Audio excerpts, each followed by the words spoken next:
함장 소비자 및 생산자의 선택입니다. 소비자와 생산자의 선택은 조금 산수적인 그러한 측면으로 설명할 것들이 좀 있거든요. 그전에 먼저 소비자의 선택이란 어떻게 이루어지는지 한번 보도록 하시죠. 소비자는 일단은 먹고 놀고 싶어 합니다. 그죠? 우리 모두가 다 꿈꾸는 그러한 거죠. 근데 먹고 놀려면 일을 해야 됩니다. 일을 해서 임금을 벌어들이고 그걸 가지고 소비를 하게 되는 거죠. 그죠? 근데 이 소비를 하는 것이 지금 뭐 자신의 능력만큼 벌어들여서 자신이 원하는 만큼 소비하는 거죠. 그러니까 자기가 더 소비를 많이 하려면 자신의 능력을 더 키워야 되는 그러한 구조죠. 그죠? 그러니까 시장에 맡겨 놓으면 시장에서 어떠한 상품들이 팔리고 그 상품을 소비하려고 하는 그런 사람들이 있고, 자기가 만족을 더 많이 느끼기 위해서는 열심히 노력을 해야 되는 거죠. 그죠? 근데 뭐 이게 어 마음대로 잘 되지 않죠. 그죠? 자신의 생각과 사회에 주어진 그러한 생각들이 사회에서 결정되는 그러한 가격들이 많이 다른 경우들도 있고 그렇습니다. 때로는 자신은 굉장히 높은 가치를 갖고 있는데 상대들은 굉장히 낮은 가치를 갖고 있는 그러한 경우들도 있죠. 그죠? 물론 뭐 어떠한 이유에서건 산속에서 살고 있는 그런 사람들을 보다 보면 그런 생각도 들죠. 그 사람들이 뭐 물론 뭐 경우에 따라서는 뭐 사회에서 떨어져 떨어져 있고 싶은 뭐 그런 생각들을 뭐 갖게 되는 그런 게 있을 수도 있겠지만 꼭 그렇지 않은 경우들도 있습니다. 그러니까 산이 좋아서 산에 사는 사람들. 그러니까 뭐 소비 활동이라고 생각을 한다 그러면 자신이 채취하는 그러한 어 노력만큼 산에서 얻어다가 지금 자기가 소비하는 그러한 경우들도 있죠. 로빈슨 크루소의 경제 뭐 이런 것들 우리가 생각을 하게 되고, '과일을 가져올까? 아니면 물고기를 잡을까?' 뭐 이런 생각하게 되는 거죠. 그래서 하루의 일과를 생각을 하고 자신이 어떻게 지금 일을 하고 노동을 하고 얼마만큼의 소비를 할지를 결정을 하게 된다 이거죠. 소득이 결정되면 자기가 소비할 수 있는 예산이 결정이 됩니다. 그러니까 예산 구간이 결정이 돼요. 어느 정도 나는 소비할 수 있다. 그리고 그것을 가지고 각각 상품을 상품 1 부터 뭐 10 까지, 뭐 어떤 사람들은 뭐 100 가지의 상품을 소비하는 사람들도 있다고 생각을 할 수는 있지만, 하여간 뭐 일정한 상품을 소비를 하겠죠. 그죠? 그러면서 자신의 만족도를 최상으로 가져가려고 하는 겁니다. 그러니까 아무렇게나 쓰질 않죠. 그러니까 여기에서 우리가 중요하게 봐야 되는 그러한 것은, 소비자들이 이러한 행위들을 할 때 함부로 하지는 않더라. 여러분들도 다들 함부로 지금 뭐 소비 활동을 한다든가 그러지는 않으시죠. 그죠? 그래서 자신들이 다 지금 뭐랄까요? 신중하게 자신의 미래를 생각을 하고, 미래의 소득을 생각을 하고, 미래의 소비를 생각을 하고 그러고선 살아가는 경우들도 있습니다. 하루하루 살아가는 경우들도 있지만 그렇습니다. 네, 일단은 이제 만족이다라고 한다면 주관적이다 이렇게 우리는 얘기를 합니다. 상당히 주관적인 개념이죠, 만족이라고 얘기한다면. 어떤 상품을 소비하는데 그 상품에 대해서 만족을 느껴? 라고 한다면 나는 만족을 느껴. 얼마만큼? 이만큼. 그만큼이라고 얘기하는 것이 상당히 주관적이다 이런 얘기죠. 만족도 체계도 다릅니다. 이 체계도 달라서 이 A라는 상품보단 B라는 상품이 낫고, B라는 상품보단 C라는 상품이 낫고, 사람들이 갖고 있는 어떠한 소비에 대해서는 선호도를 지금 비교를 할 수 있습니다. 선호도를 비교를 할 수 있습니다. 그러니까 비교 우위설 뭐 이런 얘기들을 할 수가 있고요. 현시선호설 뭐 이런 것도 얘기하고, 하지만 이제 우리는 이것을 '수치로도 표현 가능하지 않겠는가.' 이런 얘기를 하게 되는 거죠. 만약에 이것을 1 부터 100 까지 또는 1 부터 1000 까지 뭐 이런 그 숫자로 표현한다 그러면 당신이 지금 오늘 한 끼의 점심은 어느 정도의 만족을 가졌습니까?"라고 생각을 해 보자라는 거죠. 상당히 귀중한 그러한 시간이죠. 한 끼의 식사라고 한다 그러면 우습게 우리가 생각할 수도 있지만 자신의 건강을 위해서 또는 그 생명을 유지하기 위해서 또는 그냥 뭐 습관에 따라서 뭐 사람들마다 주관적으로 다를 수는 있지만은 일단은 뭐 그 상당히 귀중한 시간이라고 얘기한다면 틀리진 않습니다. 상당히 주관적이죠. 그래서 저는 이런 얘기들 많이 합니다. 예를 들어서 어떠한 상품 만약에 냉면이다. 그리고 짜장면이다. 전에는 자장면 이렇게 쓰라고 얘기했었는데 이제는 이렇게 안 쓰고 짜장면 이렇게 써도 상관없습니다. 짜장면이다. 이렇게 우리가 지금 생각을 해 보자 이런 얘기죠. 어떤 사람은 짜장면을 더 좋아해요. 그 짜장면만 보게 되면 뭐 미친 듯이 흡입하는 그러한 사람이 있고 또 어떤 사람들은 냉면을 되게 좋아하는 사람들이 있죠. 냉면에 대한 가치를 굉장히 높게 생각하는 사람이 짜장면은 상당히 안 좋게 생각하는 그러한 경우도 있습니다. 저 같은 경우죠. 이 짜장면 같은 경우는 사실은 그 음식이라고 보기가 사실 좀 어렵죠. 음식이라고 보기가 상당히 좀 어렵다? 이렇게 얘기하기는 좀 심한가요? 하여간 이 그 칼로리 덩어리라고 그냥 생각하게 되면 맞을 겁니다. 근데 냉면 같은 경우는 상당한 그 노력이 필요하거든요, 만들려고 그러면. 그래서 이 냉면에 대한 가치를 상당히 높게 생각을 하고 지금도 냉면 가격이 훨씬 더 짜장면 가격보다 높죠. 사람들마다 이러한 상품에 대한 가치를 상당히 다르게 생각을 하고 있다. 주관적인 만족도 우리가 생각을 하게 된다 이런 얘기죠. 이 얘기는 우리가 효용을 얘기를 할 때 비교를 하면서 어떠한 경우로 우리가 생각을 할 수 있는지를 다시 한번 보게 되거든요. 그래서 제가 주로 사용하는 그러한 사례입니다. 자, 한계 효용이라는 그러한 개념이 있습니다. 한계 효용이라고 얘기한다면 이 한계라는 개념, 마지날이라는 개념으로 우리가 얘기를 하면 이 한계라는 게 마지날, 요새는 뭐 한자 대신에 영어로 많이 옮기죠. 그죠?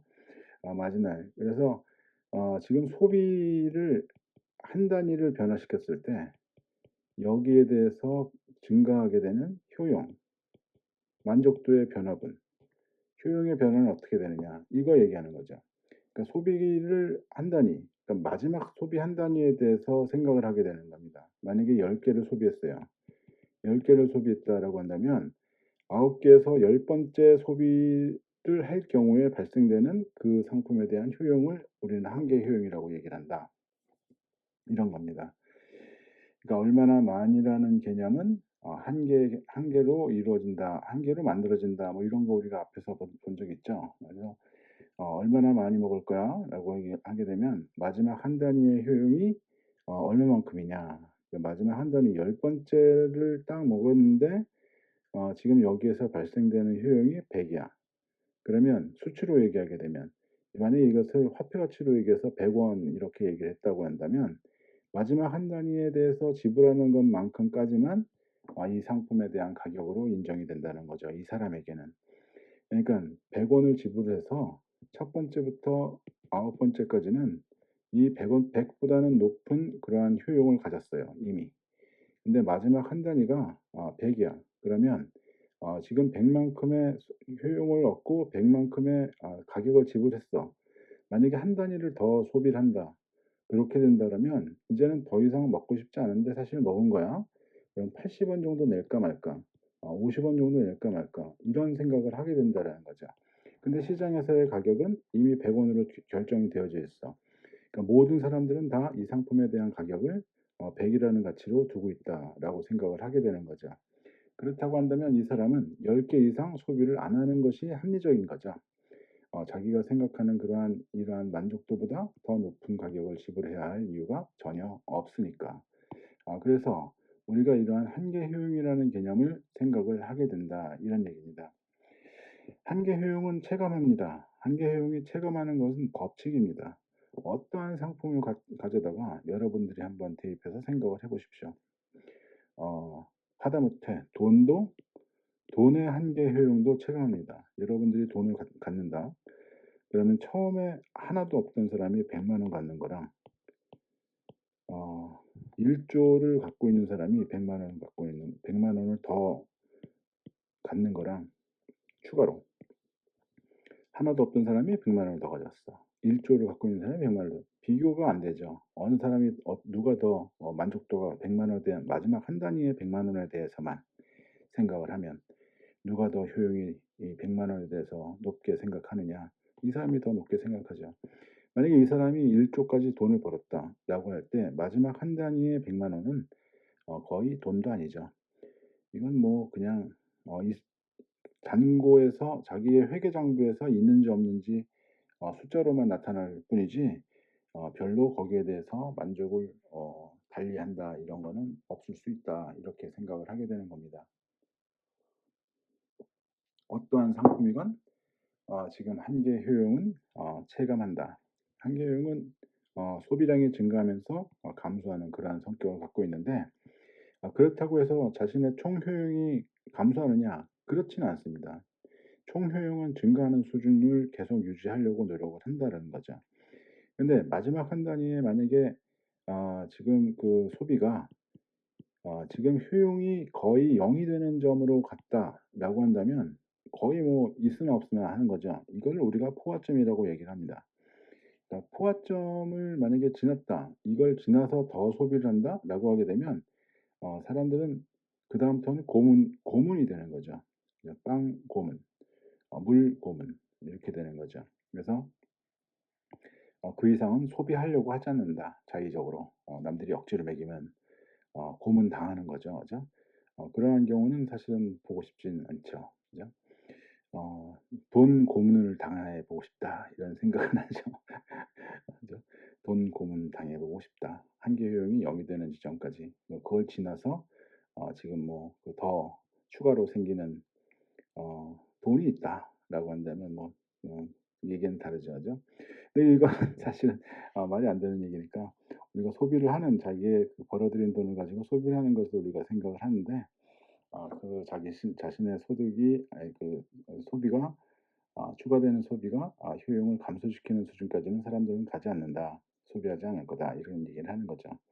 그래서 이걸 그래프로 그리면 이런 식으로 됩니다. 만약에 한 단위 한 단위 증가하면서 지금 여기서 추가로 증가하는 효용이 여기 한 단위 증가하는 효용, 이걸 한계 효용이라고 얘기하는 거죠. 한 단위 증가하는 효용, 한 단위 소비 증가에 증가하는 효용, 여기에서 한계 효용을 보게 되면 점점 감소하는 그러한 모습을 우리들은 볼 수 있다. 그리고 어느 지점을 가게 되면 더 이상 소비를 하더라도 효용이 더 증가하지 않는 그러한 점이 분명 존재한다.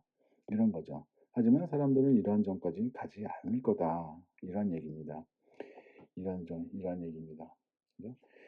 많으면 많을수록 좋다. 맞아요. 많으면 많을수록 좋다. 이렇게 얘기를 하는데 어느 정도까지는 어 이해가 된다. 이러한 그 포화점이라고 얘기하는 거를 분명 저런 점이 존재할 것이다라는 것은 있다. 이런 얘기죠. 자, 이제는 무차별 곡선이라는 개념을 한번 생각을 해봅시다. 이제 이 효용이라는 것이 한 상품 한 개에 대한 상품 일에 대한 그 효용을 그려놓은 거예요. 근데 상품을 하나만 소비하는 게 아니라 상품을 둘을 소비를 하는 거죠. 상품 1, 상품 2. 그러면 여기에서 효용을 우리가 생각을 하려고 그러면 3차원 공간을 생각을 해야 되는 거죠. 그러니까 그래프로 그린다면 이런 형태로 상품 1, 상품 2, 그리고 여기가 효용.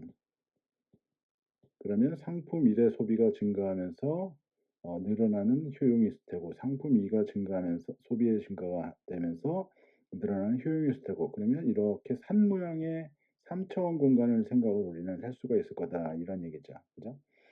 그런데 여기에서 만약에 효용을 일정한 수준으로 땅 해서 잘라서 본다 그러면 이 일정한 수준에서 잘라서 본다 그러면 이 산 전체 3차원 공간에 있는 산 전체를 지금 단면을 만들어 놓는 겁니다. 그죠? 그 단면을 만들어 놓는 걸 생각을 하다 보면 이것에 어떠한 이러한 지금 그 등고선 같은 그런 모형을 상상할 수가 있을 거예요. 그래서 일정한 수준의 효용을 유지하는 그러한 상태를 우리가 그래프로 그려 놓으면 이것을 무차별 곡선이다 이렇게 얘기를 하는 거죠. 재화를 하나만 소비하는 경우가 아니라 여러 개의 재화를 소비하기 때문에 우리는 이러한 얘기를 하게 된다 이겁니다. X라는 재화와 Y라는 재화를 동시에 소비할 때 물론 여기에서 이 위로 이렇게 올라가는 것이지만 이것을 효용이 이것을 만약에 효용의 수준을 이 평면에다가 그려 놓는다라고 한다면 이러한 제일 낮은 이것보다 더 높은 이것보다 더 높은 아주 더 높은 저 멀리까지 가는 이러한 것을 우리가 생각은 할 수가 있을 겁니다. 그죠? 그래서 원점에서 더 멀어질수록 효용이 더 높은 그러한 상태로 우리는 얘기를 하는 거고 지금 무차별 곡선이라고 얘기한다면 동일한 효용을 얘기합니다. 그러니까 여기에서 2점이나 효용이 같은 거예요. 그렇겠죠. 이 높은 데서 땅 잘라 가지고선 한 점에서만 그 한 효용 수준을 그려 놓는 그러한 것이니까. 근데 여기에서 이 상품의 소비량을 보게 되면 Y제와 X제와 이 소비량이 다르죠. 그죠? 이쪽에서도 보게 되면 Y2, X2 이렇게 보게 되면 지금 이 점하고 이 점하고의 소비점은 달라요. 근데 지금 X를 더 많이 소비하느냐 Y를 더 많이 소비하느냐 하지만 이 사람이 갖고 있는 효용 수준은 일치한다 이런 얘기입니다. 일치한다. 동일하다. 이런 얘기죠. 그러니까 이 선상에서의 효용은 다 똑같아요. 그걸 우리는 무차별하다. indifference curve다. 이러한 얘기죠. 동일한 효용을 유지를 할 수 있는 소비점들을 다 모아 놓으면 이러한 선이 만들어질 겁니다. 우리는 이런 상상을 해볼 수가 있다. 이런 얘기죠. 그래서 지금 이러한 경우를 우리가 보다 보면 어떠한 얘기를 더 할 수가 있느냐 하면 지금까지 배워왔던 것만 가지고선도 얘기할 수 있는 게 이러한 얘기를 하게 되는 겁니다. 무차별 곡선은 교차할 수가 없다. 만약에 이러한 무차별 곡선과 이러한 무차별 곡선이 있다라고 생각을 해보자. 그러면 지금 이러한 무차별 곡선과 이러한 무차별 곡선이 지금 교차를 한다라고 하게 되면 얘랑 같아요. 근데 얘랑도 같아야 되는 거죠. 1과 2가 같은데 2와 3도 같아야 된다 이거죠. 1과 2는 같아요. 그죠? 그리고 1과 3도 같아요. 그러면 2와 3도 같아야 되는데 같을 수가 없는 거죠. 왜? 지금 이렇게 여기라고 생각을 해 봅시다. Y의 소비량은 같은데 X의 소비량이 달라. 그런데 어떻게 얘랑 소비 효용이 같을 수가 있겠습니까? 다르죠. 그래서 우리는 무차별 요소는 교차할 수 없다. 이렇게 얘기를 하는 겁니다. 그죠? 교차하는 거를 볼 수는 없죠, 사실은. 그죠? 안 되는 거죠. 또 원점에 대해서 볼록하다라고 얘기하는 건 어떤 얘기냐? 원점에 대해서 이렇게 볼록하다라고 원점에서 볼 때 볼록하는 거죠. 그죠? 이런 거를 얘기를 할 때, 얘기하는 걸 보다 보면 지금 여기에서의 기울기하고 여기에서의 기울기랑 여기에서의 기울기가 다른 겁니다. 가면 갈수록 기울기가 완만해지는 거예요. 절대값으로 우리는 이게 완만해지는 거죠. 가파르다, 완만하다. 그죠? 이렇게 만들어지는 거죠. 그 이유는 한계 효용이 체감하기 때문입니다. 지금 여기에서부터 여기로 가는 걸 우리가 생각을 해봅시다. 그러면 여기가 1대 1의 비율로 움직일 수가 있어요. 그러니까 X제와와 Y제와를 1대 1 정도의 수준으로 옮겨가게 되면 동일한 효용을 유지할 수 있다. 근데 여기에서 여기로 가는 걸 우리가 생각을 해봅시다. 그러면 이거는 훨씬 더 많은 X제와를 더 소비를 해줘야 지금 Y제와를 포기한 것만큼 지금 이 효용을 가져갈 수가 있다 이거죠. 그 이유가 뭐냐? 지금 여기는 X의 소비가 한 10배밖에 안 돼. 여기는 X의 소비가 한 20개야. 여기에서 갈 만큼 간 거죠. 먹을 만큼 먹은 거예요. 이 한계 효용이 감소할 만큼 감소한 상태죠. 여기에서 추가로 X를 소비를 더 해봐야 효용이 증가될 수 있는 게 점점 더 작아지는 거죠. 근데 Y는 소비를 훨씬 더 적게 하고 있는 거죠. 한계 효용이 굉장히 높습니다. 그러니까 요만큼만 포기를 해도 얻어야 되는 추가로 얻어야 되는 효용이 굉장히 많은데 X의 소비량을 보게 되면 X의 소비량을 한참 더 늘려줘야 간신히 얘랑 같아지는 그러한 점을 찾을 수가 있다. 그러니까 여기에서의 기울기보다 이쪽의 기울기가 더 완만한 그러한 상태를 우리는 볼 수가 있다. 이런 얘기죠. 그래서 한계 효용이 체감하기 때문에 한계 효용이 체감하기 때문에 이러한 일들을 우리는 볼 수가 있다. 이러한 얘기입니다. 한계 대체율 체감한다. 이렇게들 얘기를 할 수 있어요. 한계 대체율 을 얘기한다라고 얘기하면 우리는 한계 대체율이라는 것이 이렇게 얘기를 하거든요. 그러니까 동일한 효용을 유지를 하는데 말이죠. 지금 여기에서 보여주고 있는 거는 이 선을 보여주고 있는 거는 효용이에요. 유틸리티. 그죠? 효용이죠. 근데 이쪽에서는 얘기를 하고 있는 것이 재화의 그 변화량이에요. 소비량의 변화. 근데 소비량의 변화이지만 사실은 소비량의 변화에 따라서 발생되고 있는 효용의 변화를 그 비율로 얘기를 해 주고 있는 거다라는 거죠. x, y 이만큼 대신에 이만큼의 x 뭐 이런 것을.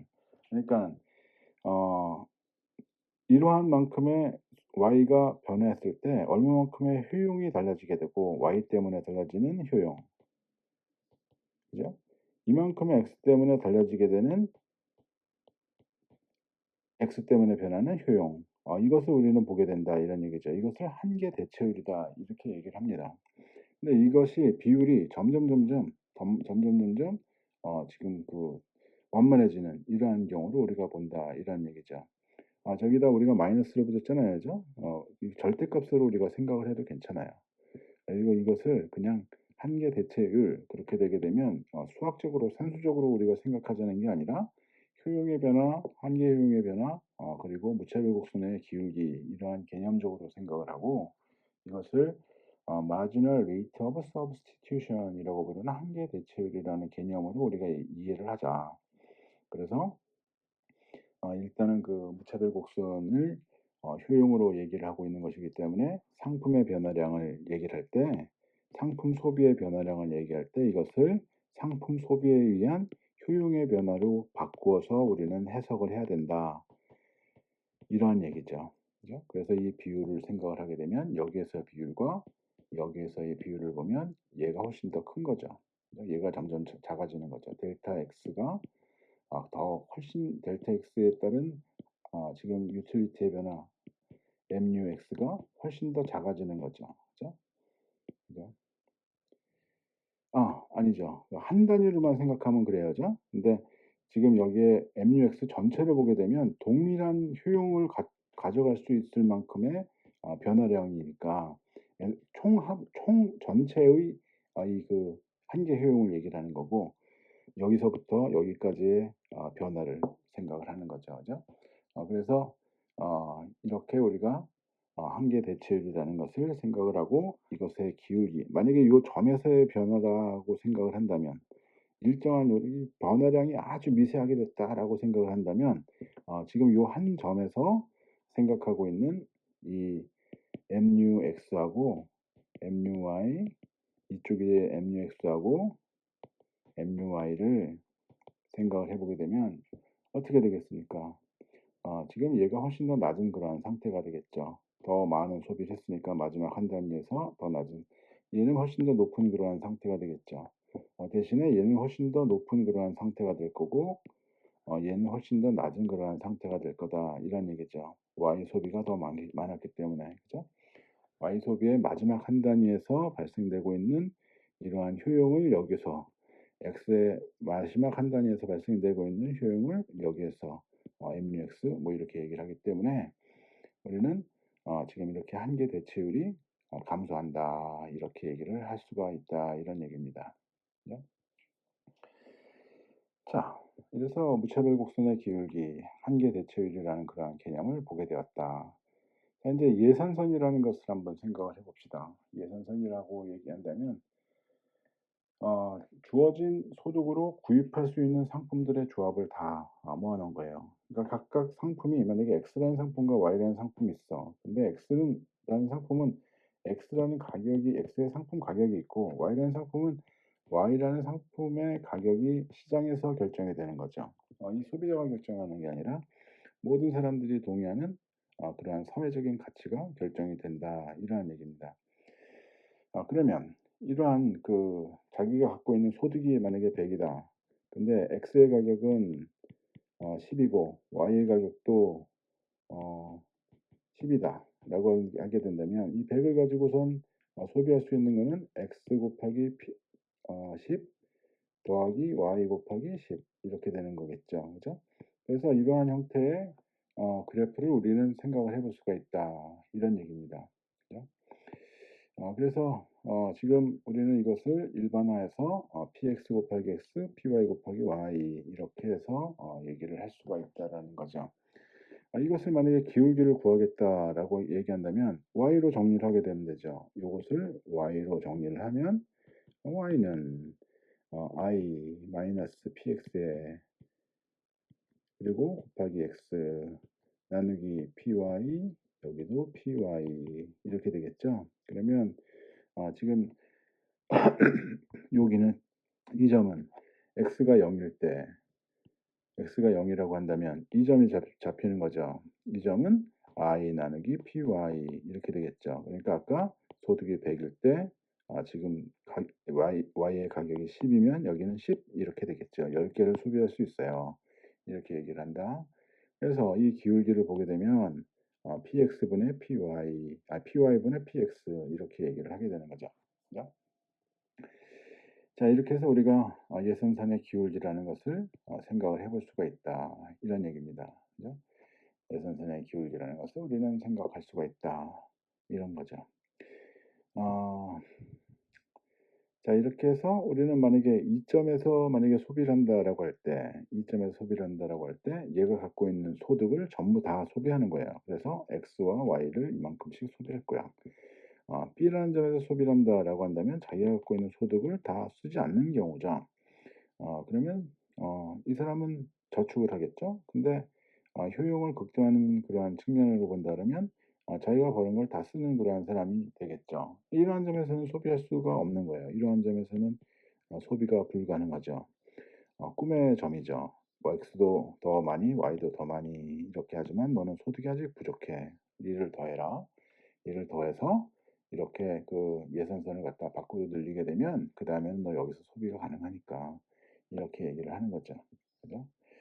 근데 만약에 여기서 소비하고 있는 사람이 난 여기가 너무 행복해 라고 한다면 너는 더 이상 그렇게 일을 할 필요가 없어. 여기까지만 벌어도 충분해. 너의 삶의 행복을 위해서는 여기까지만 가져가라. 이렇게 얘기를 하게 되는 거죠. 그래서 예산선과 무차별 곡선 뭐 이렇게 얘기를 합니다. 무차별 곡선도 사실은 이것도 지금 어떻게 얘기를 할 수가 있느냐면 기울기를 u라는 것을 x와 y의 함수로 얘기를 하고 그리고 이것을 u0 u0 일정 수준의 지금 효용이죠. 100 equal to 뭐 이렇게 얘기를 한다면 그죠? 100은 효용 함수에 의해서 결정이 되는 거야.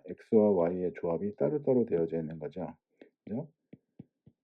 음, 자, 이렇게 되게 되면 이것을 우리는 사실은 점유분을 해가지고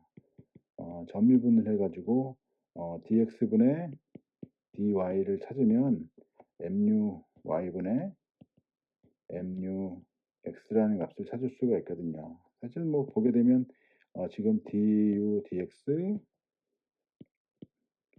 du dy 뭐 이렇게 얘기를 하게 되고 이것이 0 되는 거죠. 점유분을 하게 되면 전체가 다 한꺼번에 사실은 뭐 좀 더 복잡해진다고 얘기하기보다는 그냥 뭐 산수적인 그러한 거니까 이래서 이것을 du분의 dx로 지금 만들어 놓으면 muy분의 이것이 du라고 얘기한다면 지금 소비량 x의 변화에 따른 지금 소비의 효용의 변화 이거 얘기하는 거니까 이것이 mux가 되고 얘는 지금 y 소비의 변화에 따른 효용의 변화 그러니까 MUY가 된다 이런 얘기죠. 우리 표시하는 게 그러니까 한계 효용이라는 그러한 개념이 y 소비의 변화에 따른 효용의 변화 이렇게 얘기하는 거잖아요.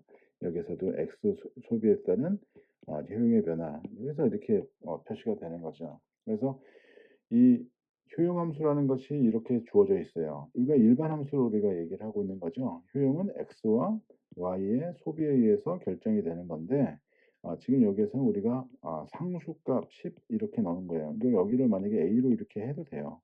그죠? 일반화해서 a로 얘기를 한다면 여기에 그 효용의 수준 이것이 a라고 얘기를 하는 거죠. 그죠?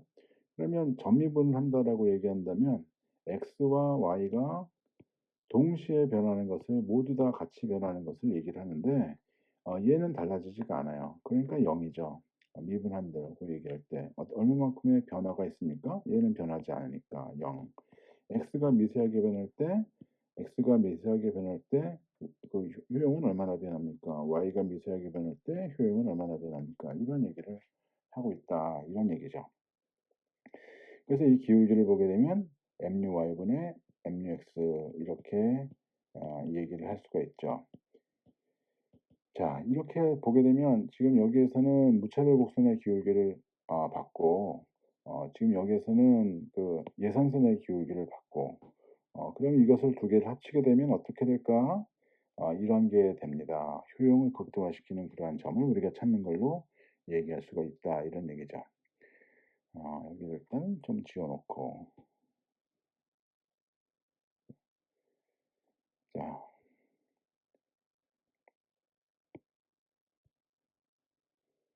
음. 네, 이렇게 해서 우리가 지금 그 효용 극대화에 대해서 보자. 효용 극대화라고 얘기한다면 자신이 갖고 있는 소득을 가지고 얘는 소비할 수 있는 구간이 이렇게 정해져 있어요. 근데 이 사람은 어떤 그 사람인지 모르겠지만 이 사람이 갖고 있는 자신만의 효용 체계가 분명 존재한다는 거죠. 나의 만족은 이러한데 이렇게 움직여가고 있어. 사람마다 다 다르지만 그래서 이러한 점을 우리는 효용 극대점으로 우리는 찾을 수가 있다. 그래서 x를 이만큼, y를 이만큼 소비를 할 때 이 사람은 효용이 극대가 될 거야. 라는 사실을 우리가 알 수가 있죠. 그러니까 만약에 무차별 곡선이 여기서 소비를 할 수도 있어요. 근데 여기서 소비를 하게 되면 여기 또는 여기를 소비를 해야 지금 그 자신이 갖고 있는 그 소득을 다 사용하면서 효용을 얻게 되는 거죠. 그런데 지금 여기 이보다 더 높은 효용점으로 옮겨갈 수가 있죠. 여기서 소비하는 것보단 이렇게 가는 게 나아요. 여기서 소비하는 것보단 이렇게 가는 게 나은 거죠. 그러니까 여기에서는 Y 소비를 너무 많이 하고 있네. 소비를 좀 Y 소비를 줄이고 X 소비를 좀 늘려줘. 그러면 더 높은 효용으로 갈 거야. 지금 만약에 이런 점에서 소비를 하고 있다면 야 X 소비를 더 많이 소비하고 있네. X 소비를 좀 줄이고 Y 소비를 좀 늘려줘. 그러면 너는 더 나은 효용점으로 갈 거야. 이런 얘기를 하고 있는 거죠. 이보다 더 높은 효용점 가지고 싶지만 소득이 없어서 안 돼요. 너는 그건 살 수가 없어. 그만큼 이렇게 지금 그 소비를 하고 싶으면 일을 더 하세요. 이렇게 얘기를 하게 되는 거죠. 그래서 가만히 들여다 보니까 어떠한 것을 보냐면 예선선과 무차별 곡선이 딱 일치하는 이러한 점을 찾을 수가 있더라는 거죠. 이러한 점을 찾을 수 있다라는 얘기를 가만히 또 들여다보니까 예선선의 기울기하고 무차별 곡선의 기울기가 일치하는 그러한 점이더라 이러한 얘기예요.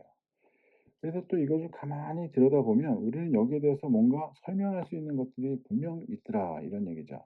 그죠? 설명할 수 있는 부분들이 분명히 있더라. 자, 여기를 한번 보자. 아까 여기는 다 얘기했는데, 그죠? 지금 이러한 점을 우리가 생각을 해보자 이거죠. 이 점을.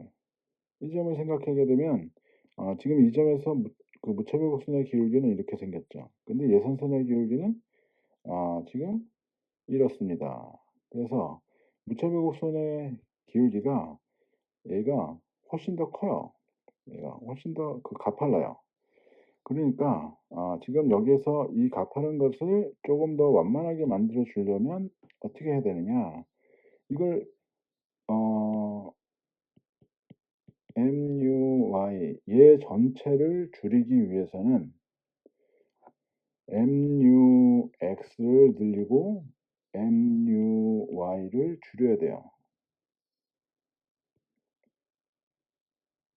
거꾸로죠. 그죠? 큰일 날 뻔했죠. MUX를 늘리고 가만히 있어봐. 잠깐만. 어. 여기서 여기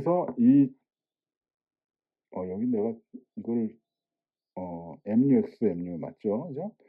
지금 여기에서 지금 A점에서는 지금 이것이 너무나 크기 때문에 얘를 전체를 줄인다라고 한다면 얘를 줄이고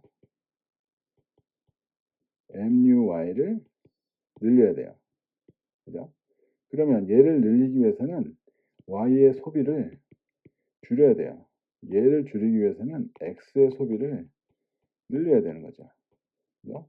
그러니까 Y의 소비를 줄이고 X의 소비를 늘린다. 우리는 직관적으로 여기에서 이쪽으로 옮겨가야 되는 것을 아니까 Y를 줄이고 X를 더 늘린다 이렇게 생각을 하고 있는 거죠. 그죠? 이 반대에서는 또 반대편으로 X를 줄이고 Y를 늘리는 이러한 것으로 가야 된다 이렇게 얘기를 하는 거죠. 그래서 한계효용 이걸 보다 보면 항상 이러한 일들이 있습니다. 그래서 이거 생각하다가 보게 되면 '아 이게 엉켰네.' 이런 생각을 하게 돼요. 간혹 그렇게 엉키는 거는 자연스러운 현상이다. 네, 여러분들 하나씩 하나씩 가만 들여다보면 잘 풀어낼 수 있을 거다. 설명이 가능할 거다. 이런 얘기죠. 자, 그래서 이것이 일치가 되는 점까지 갈 거다. 이런 얘기입니다. 이것이 일치가 되는 점이다. 그 일치가 되는 점이라는 것이 거기에 대해서 우리도 한번 생각을 해야 되는 거죠. px, py가 mux, my 이것이 비율이 같아지는 거죠. 자, 이 비율이 같아지는 거지 이 소비량이 같아지는 건 아니에요. 이 비율이 같아진다고 얘기를 하는 거지 x와 y의 뭐 소비량이 같아지는 건 절대 아니다. 근데 PX는 어떻게 결정이 됩니까? 이건 시장 가격이에요. 그죠? 근데 MUX라는 것은 어떻게 결정이 됩니까? 그러면 개인의 상품에 대한 가치예요. 이것에 의해서 결정이 돼요.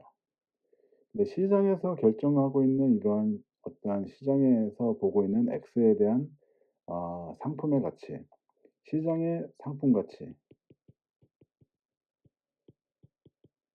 어떻게 보게 되면 사회적인 가치라고 우리가 생각할 수도 있죠. 사회적인 입장에서 바라볼 때 이 상품에 대한 가치 이렇게 얘기할 수가 있습니다. 그것과 개인의 상품에 대한 가치는 다 달라요. 그죠? 이것이 같을 수가 없습니다. 얘랑 얘랑 같을 수는 없어요. 그런데 얘랑 얘랑은 다르지만 얘의 비율과 얘의 비율은 같아요. 참 신기하죠? 근데 이것이 이해가 되는 그러한 바로 이해가 되셨다라는 분도 분명히 있을 겁니다. 각각의 상품에 대한 가치는 달라. 근데 그 상품을 소비하는 비율은 사회적으로 보나 이 개인적으로 보나 이 비율은 같아. 이렇게 되는 경우들이 분명 느껴지실 거다. 이러한 얘기죠. 그죠? 그러니까 제가 생각하고 있는 뭐랄까요? 어 냉면에 대한 가치가 굉장히 높아요. 라고 얘기를 해서 지금 만약에 PX가 냉면이다. 그리고 냉면 가격이다. PY가 지금 만약에 짜장면이다라고 생각한다면 저는 이게 굉장히 가치가 낮다라고 생각하고 이건 굉장히 가치가 높다고 생각하거든요. 그러면 이 비율이 분명히 있을 거다라는 거죠. 근데 가치가 굉장히 높기 때문에 얘도 상당히 높은 수준부터 시작합니다. 1, 2, 3, 4, 5, 6, 7, 8, 9, 10, 11, 12 뭐 이렇게 돼서 어떠한 점을 찾았어요. 그리고 MU Y는 분명히 뭐 소비를 전혀 안 하진 않죠. 별로 이렇게 가치 높게 두진 않지만 친구들이랑 가서 어쩔 수 없이 한 젓가락 하게 된다든가 뭐 이런 경우들은 있죠. 그럼 여기에서 끝나요. 그죠? 굉장히 상당히 가치가 낮은데 아주 조금만 소비를 해도 가치가 내가 갖고 있는 이 상품에 대한 가치가 낮기 때문에 얘의 증가량은 그렇게 크지가 않아요. 그러니까 얘랑 맞춰주게 될 수가 있는 거죠. 그러니까 각각 사람들에 따라서 이 소비량은 다 달라요. 하지만 이 비율은 같게 된다 이런 얘기죠. 그러니까 자기가 좋아하는 거 더 많이 하는 거예요. 자기가 더 싫어하는 거는 좀 덜 하는 거죠. 그죠? 그래서 사회적인 가치와 개인적인 그러한 가치를 지금 일치시켜 나가는 그러한 행위들을 하면서 살아가더라 사람들은. 이러한 얘기들을 우리는 할 수가 있습니다. 그러니까 이러한 조건이 효용국대화 조건이 있다고 해서 사람들이 전부 다 동일한 소비량을 갖고 있느냐? 절대 그렇지가 않죠. 각각 사람들은 제각기 다른 소비량을 갖고 있습니다. 근데 이 비율은 같아요. 이 비율은 같더라. 이것이 사람들이 갖고 있는 이 효용 체계다.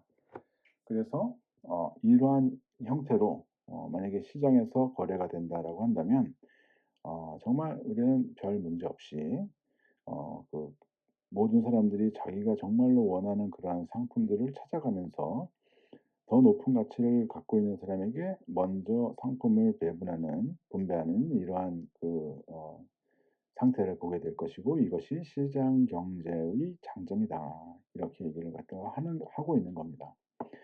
그래서 이 효용 극대화를 우리가 가만히 들여다보다 보면 여기서 도대체 뭔 얘기가 좋으라는 거야? 라고 보면 시장에서 결정되고 있는 이러한 가격이 사람들의 어떠한 상품을 얼마만큼 소비할 것인가를 결정하는 그러한 것으로 기능을 하고 있고 그렇게 된다고 한다면 사회 전체적으로 볼 때도 나쁠 건 없다.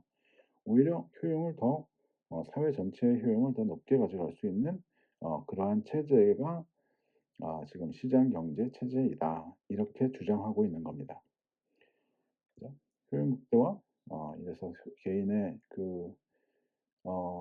소비 행태 어 뭐 한계 효용 뭐 이런 것들을 보다 보면 소비자 선택 이론이라는 것을 보더라도 결국에는 우리는 어떠한 얘기를 하느냐 하면 효용 극대화 조건 이런 얘기들을 하면서 시장 경제의 우수성에 대해서 우리는 얘기를 하고 있는 겁니다, 사실은.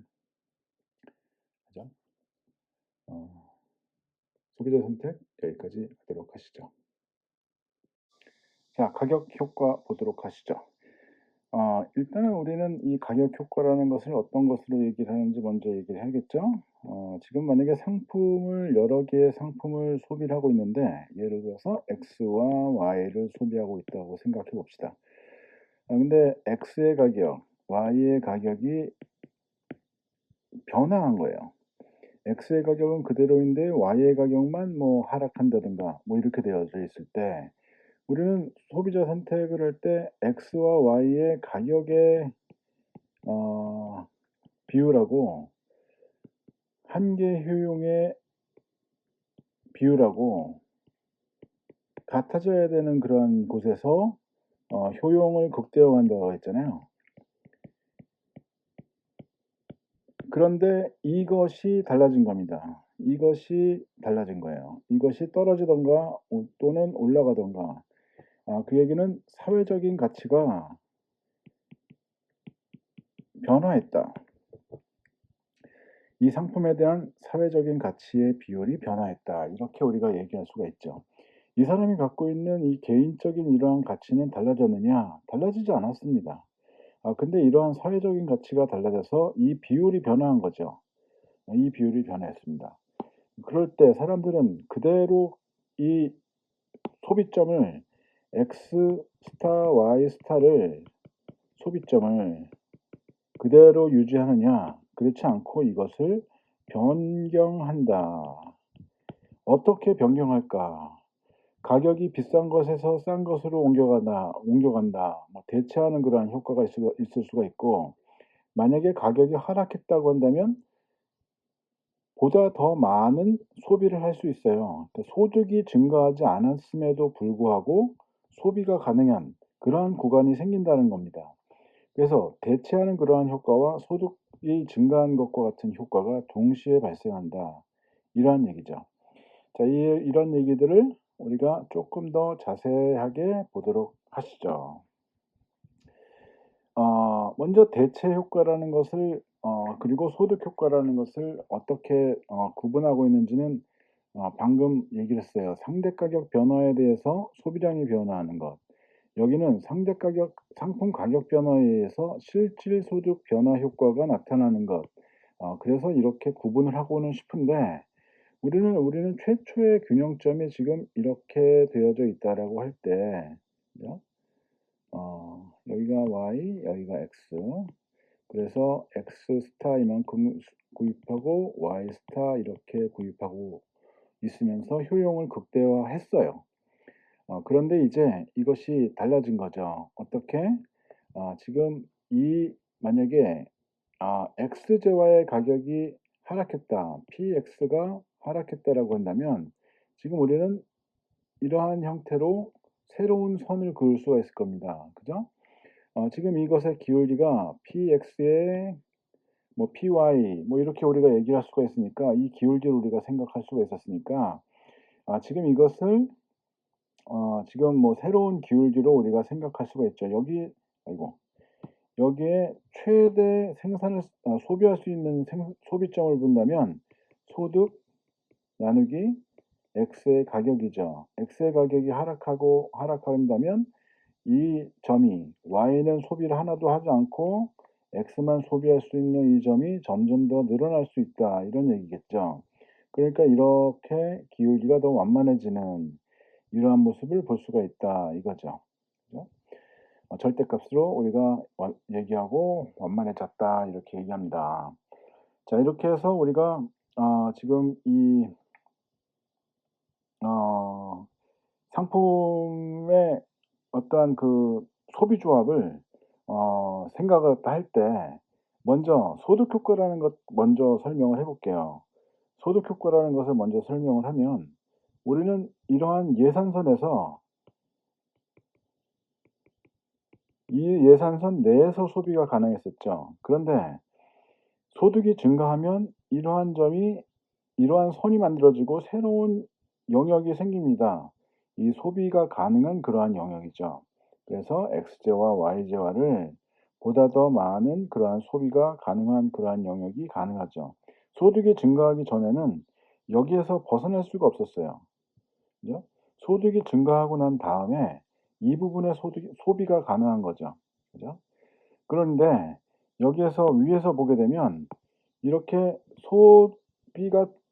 소득이 증가하지 않아도 지금 이러한 영역은 X제와의 가격 변화에 의해서 가능한 영역이 되어 버렸습니다. 그래서 여기에서부터 다른 점으로 옮겨간다라고 하게 되면 소득이 증가한 효과와 동시에 지금 우리는 가격의 변화에 대한 그러한 효과도 볼 수가 있습니다. 가격의 변화 효과는 우리는 여기서 보죠. 기존의 최초의 그 무차별 곡선입니다. 최초의 무차별 곡선인데 지금 처음에 예산선은 지금 이렇게 생겼었어요. 그런데 x제와의 가격이 달라지면서 이 예산선의 기울기가 변화한 거죠. 가격의 비율이 달라졌어요. 그래서 여기에서부터 이 점에서부터 이 점까지로 옮겨가는 것을 가만 보다 보면 효용은 동일하게 유지를 하는데 x와 y의 그 구매량을 조합을 달리하는 거죠. 무엇 때문에? 이 x의 가격이 달라진 것 때문에 이렇게 되는 거죠. 그러면 지금 그 여기에서 이쪽으로 간 것을 보게 되면 y를 좀 덜 소비하고 x를 더 많이 소비하는, 그러니까 가격이 하락한 것을 더 많이 소비하고 지금 가격이 변화가 없는 것은 덜 소비하는 이러한 형태의 변화를 우리가 볼 수 있다 이거죠. 이거는 y 대신에 x로 대체한 것을 얘기를 하고 있으니까 여기까지는 우리는 대체 효과라고 얘기를 하고, 그리고 이 사람이 갖고 있는 새로운 예산선의 기울기 여기에서부터 이쪽으로 옮겨간 것을 우리가 생각을 해볼 수가 있죠. 동일한 효용을 유지한다고만 한다면 지금 이 원이라는 이 점에서 그 소비를 하면 될 텐데 이 사람은 소득이 증가한 것과 동일하게 이러한 영역이 생긴 겁니다. 이 사람에게는요. 그래서 이 영역만큼 소득이 증가한 것과 같은 효과가 있기 때문에 E1에서 E2로 옮겨가는 거죠. 요거가 E2입니다. 좀 타이핑이 번진 것 같아요. 그죠?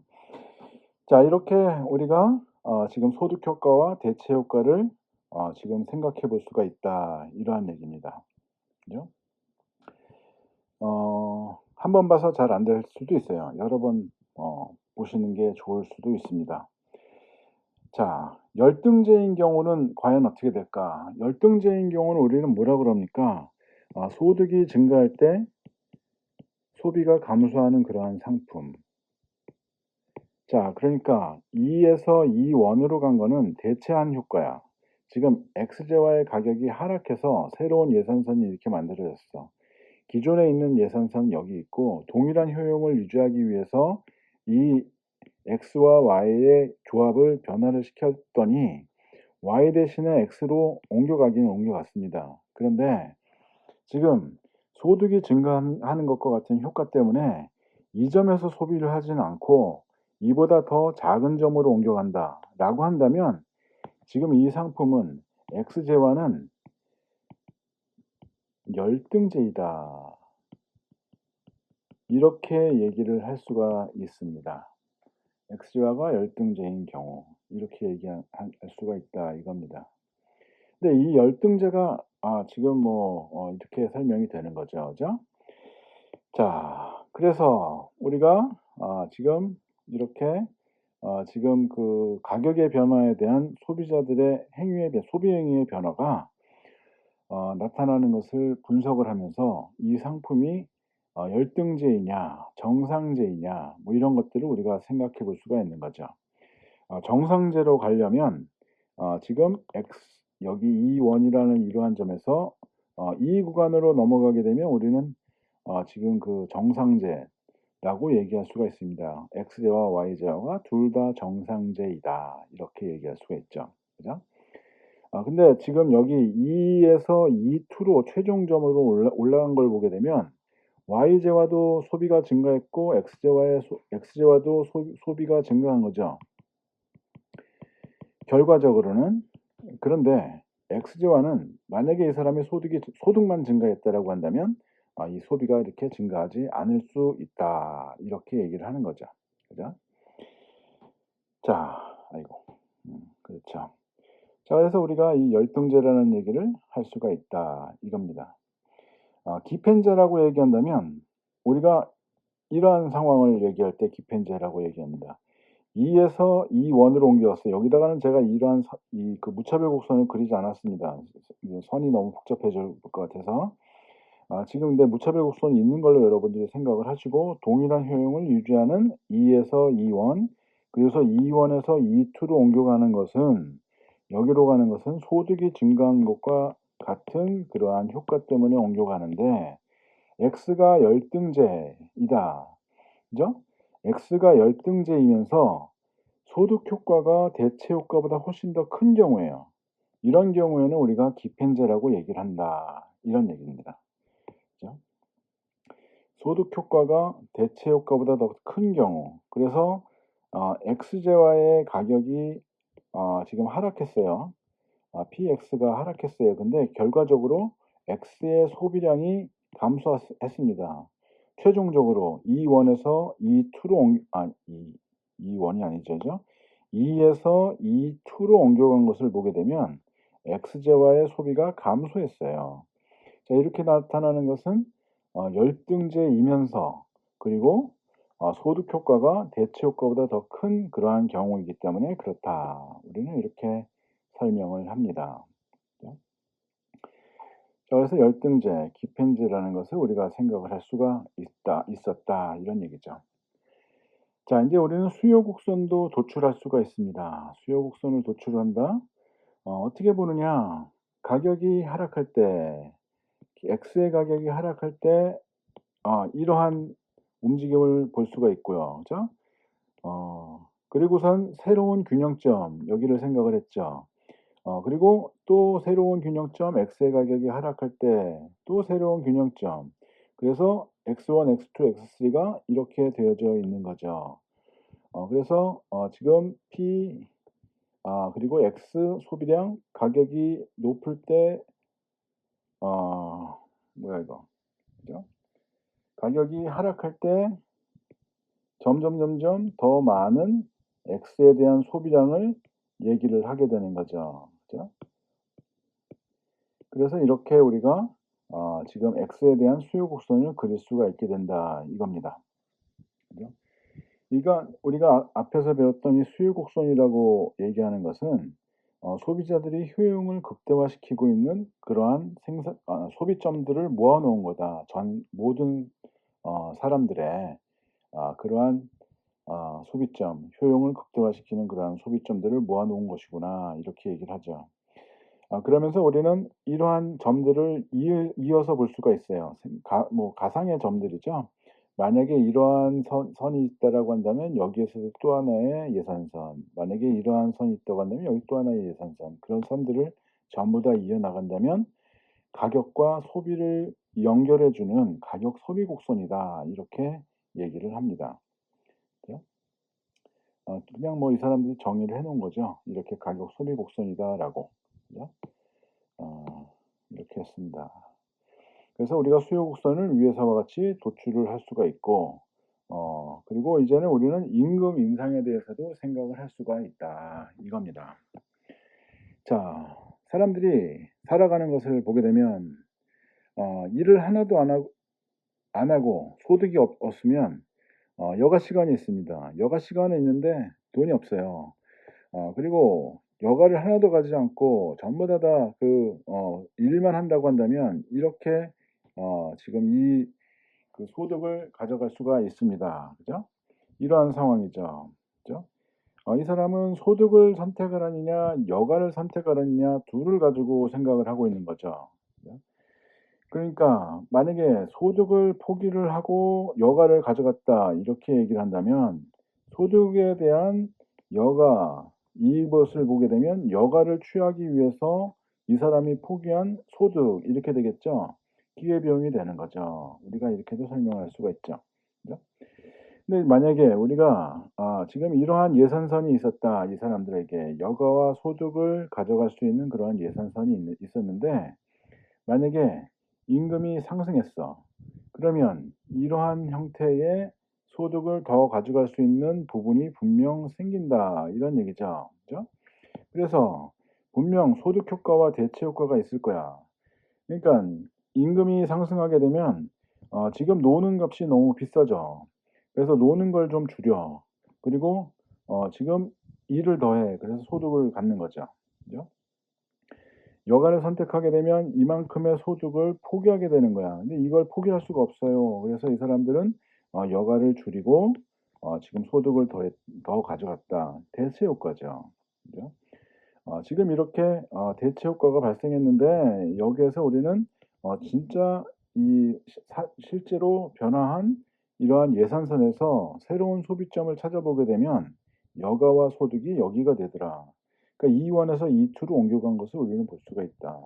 이렇게 가는 것을 보게 되면 이 사람들의 실질 소득이 증가하면서 가져가고 있는 그러한 선택점이다. 그래서 이 사람은 여가도 더 많이 갖고 소비도 더 할 수 있는 이러한 구간으로 가게 됐다라는 얘기죠. 이러한 점으로 옮겨갔다. 이러한 얘기입니다. 그래서 임금 올려주세요. 이렇게 얘기를 하는 거죠. 임금이 더 높으면 여가도 더 갖고 나는 일도 더 많이 해서 소득도 가져가고 이렇게 갈 수 있을 것 같아요. 아니 일을 더 많이 한다기보다는 지금 소득을 더 많이 가져갈 수 있을 것 같아요. 그죠? 여기에 우리는 24시간이라는 것을 생각을 해야 됩니다. 지금 여가를 뭐 무한정 가져갈 수 있는 건 아니죠.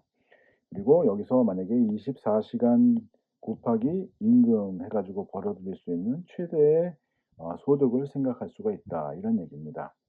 그죠? 그래서 이렇게 임금이 상승하는 경우에 지금 소득 효과와 대체 효과가 동시에 발생해서 2에서 E2로 옮겨간 거다. 이렇게 우리는 얘기를 하는 거죠. 여기도 E2입니다. 그죠? 글씨가 왜 이렇게 엉켰는지 모르겠어요. 그죠? 컴퓨터 간혹 이럴 때 있어요. 자, 임금이 인상하는 경우 만약에 이 사람이 돈이 굉장히 많은 사람이야. 무지하게 많아. 그래서 소득이 증가하면서 더 이상 나는 "일을 더 많이 하고 싶지가 않아."라고 얘기한다면 대체 효과가 분명 여기서부터 여기까지로 옮겨갔지만 소득이 증가하는 그러한 효과 때문에 지금 소득을 줄이고 여가를 더 가져가게 되는 이러한 것을 우리는 볼 수가 있습니다. 그래서 여가 시간을 더 늘리는 이러한 선택을 하게 되는 거죠. 결과적으로는 여가도 늘리고 지금 소득도 늘어나는 이러한 점으로 가게 된 거니까 이 사람의 입장에서는 '소득은 이만큼만 더 증가해도 나는 충분해.' 이렇게 생각하는 사람이겠죠. 그죠? 어 그죠. 그렇겠죠. 사람들이 지금 뭐 임금이 높아진다고 해서 무작정 다 엄청나게 많은 노동 시간을 가질 거라고는 생각하지 않습니다. 일정 수준의 임금을 가게 되면 사람들은 일정 수준의 그 소득에 다다르게 되면 그 이상의 지금 노동은 하지 않는다. 이런 얘기들을 할 수도 있다라는 얘기죠. 그래서 노동 정책을 잘 만들어 놓기가 그렇게 쉽지는 않다. 이렇게 얘기를 합니다. 그죠? 최근에도 계속 그 실업수당 문제도 얘기를 하는 사람들도 있고 최저임금제 문제 가지고 얘기하는 경우도 있고 그렇죠. 여러분들이 한번 곰곰이 생각해 보시죠. 여러분들이 만약에 고용을 어 뭐 받아들이는 경우에 노동자를 취업을 시켜주는 직원을 뽑는 그리고 월급을 주는 그러한 경우로 생각을 한번 하면서 생각을 해 보시죠. 그래야 여러분들도 큰 인물이 될 수가 있다. 저는 그렇게 생각을 합니다. 계속 임금만 받고 사는 사람으로 생각하지 말고. 자 그래서 우리가 지금 소비가 감소하는 경우를 우리가 생각할 수 있다. 여기서 우리가 소득이나 소비나 동일하게 생각할 수 있습니다. 예? 여기는 소득이고 여기는 왜 소비예요? 그 벌어들인 걸 전부 다 쓰는 걸로 생각을 하는 거예요. 여기서는. 그죠? 갖고 있는 자원을 모두 다 잘 사용하는 그러한 경우죠. 그죠? 그래서 우리가 이렇게 지금 그 임금 인상에 대해서 대체 효과 그리고 소득 효과 위에서는 열등제 뭐 대체 효과 뭐 이런 얘기들을 할 수가 있었죠. 자 현금 보조와 현물 보조 그리고 가격 보조 이렇게 보조금을 주는 경우들이 있습니다.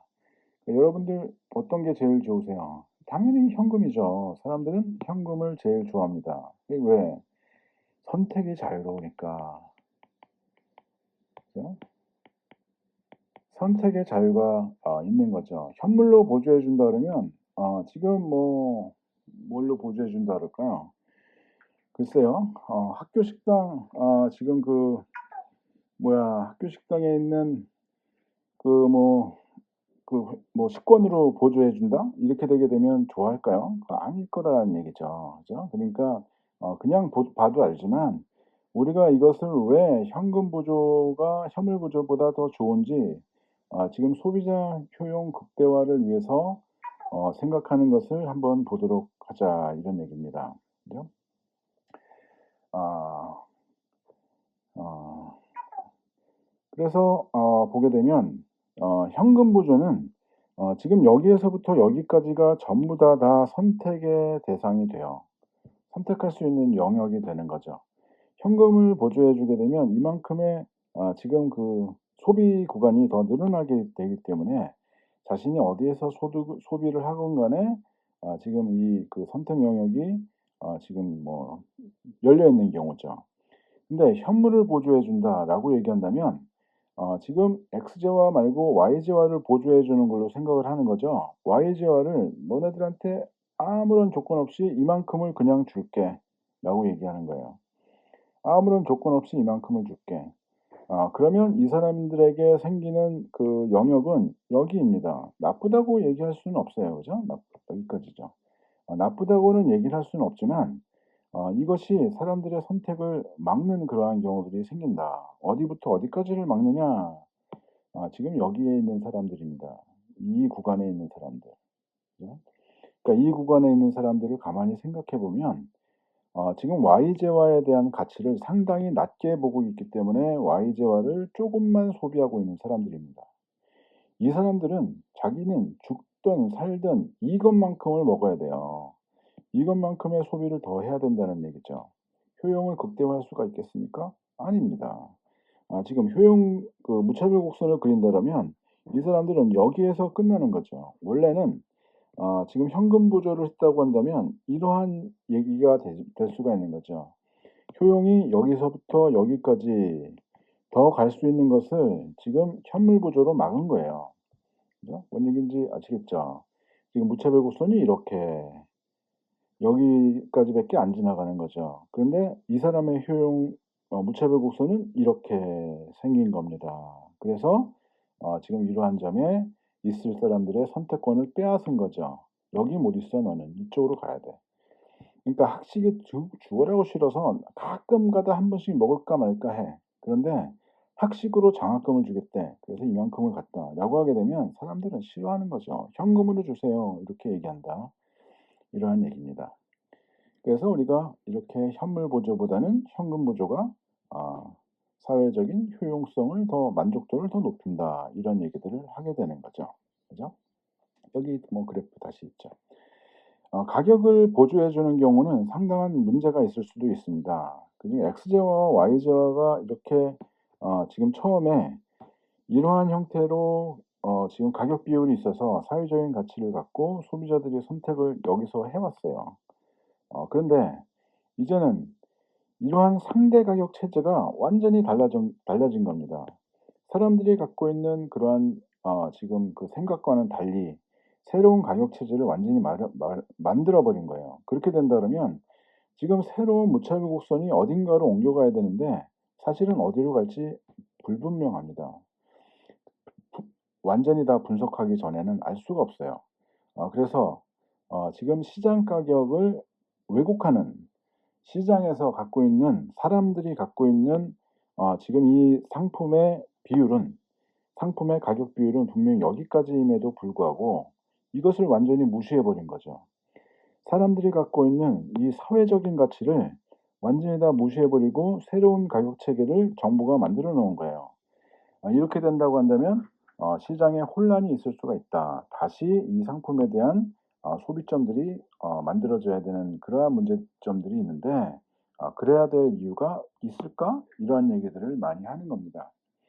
이러한 얘기들을 많이 하는 거죠. 그래서 지금 이 되도록이면 '가격에 대해서는 건들지 않는 게 좋다.' 이런 주장을 경제학자들은 하곤 합니다. 경제학자들은 그런 주장들을